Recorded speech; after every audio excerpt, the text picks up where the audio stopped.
Бұл күні айт намазына келген жамағаттың қарасы көп. Мешіттің ішінде ине шаншыр орын болмағандықтан жай намазын құшақтаған халық қайда барарын білмей қалды. Дегенмен имамдар жағдайдың осылай боларын алдын ала білсе керек. Дереу кілем төсеніштерді далаға жайып, қосымша орын дайындады. Тіпті облыстың бас имамы Ахметжан Керімбектің өзі намазын көпшілікпен бірге сыртта оқыды.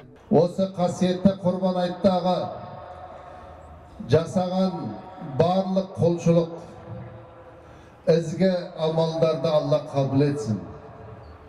Құрбандықтарды Алла қабыл етсін.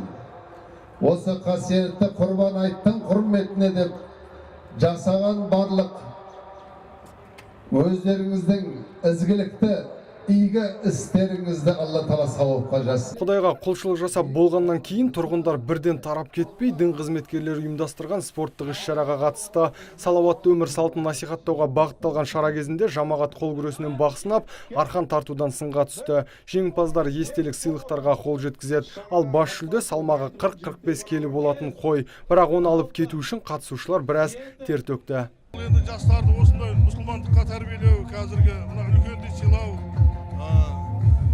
жаңағы денсаулығы мықты болады. Жалпы өмірдегі ең керек нәрселердің бірі бұл. Енді осы біздің салт дәстүрімізді одан ары жалғастыру бұл өте үлкен нәрсе деп düşünüyorum.